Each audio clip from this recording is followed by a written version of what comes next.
I'm pleased to be joined today by Aleksandra Palinska, the Executive Director of Eurosif here in Brussels. So Aleksandra, thank you for coming today. So tell us, what should the financial services sector be doing to alleviate concerns about greenwashing? Well, thank you so much, for your kind invitation and possibility to have this discussion today.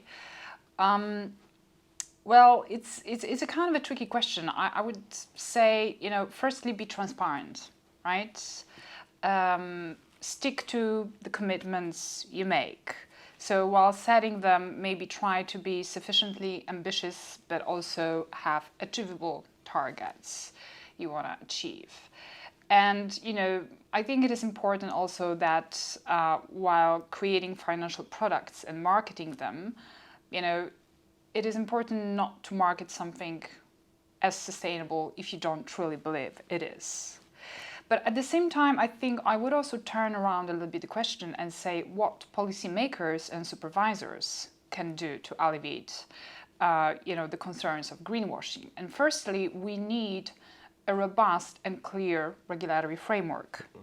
So touching upon SFDR, the Investor Disclosure Regulation, there is, quite a lot of ambiguity about what constitutes products with ESG characteristics, for instance, the so-called Article 8 products.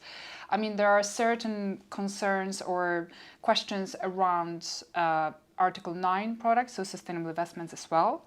And therefore, I would say we need to ensure we have a clear regulatory framework, because there might be cases when basically it's not intentional greenwashing. However, I would say challenges around the implementation and interpretation of the rules. And maybe here, a kind of a debate that is also emerging is whether there is a need for a discussion and maybe even defining what constitutes greenwashing and what not. And I understand that while, for instance, IOSCO has been mentioning that they would really see only deliberate cases of actually product mis-selling to be classified as greenwashing, ESMA, on the other hand, seems to kind of be going in a direction of a much broader definition.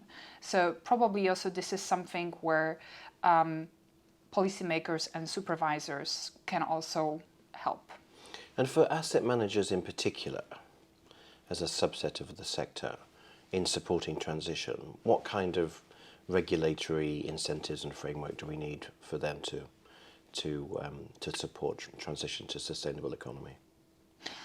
Well, I think once again, we need a clear framework. And I think, what could be maybe done, if it was decided to actually further calibrate the investor disclosure regulation, or maybe build minimum standards, minimum criteria actually based on this framework.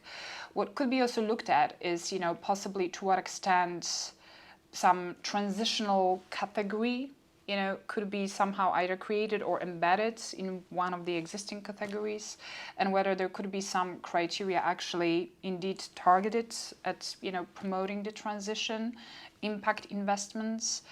At the same time, possibly what could be also looked at is whether there would be merits in further extending the EU taxonomy framework, because right now we have basically a definition what is green, right? But in order to support the transition, possibly investors could benefit from actually, also a clear definition of what is the significant harm zone, right? Building already on the existing, significant harm criteria, then creating, the amber transitional category, right? As well as defining, okay, and here are no significant impact sectors. And that as a kind of a framework could possibly also help guide and also enable investors to then, within their engagements actually with companies, and help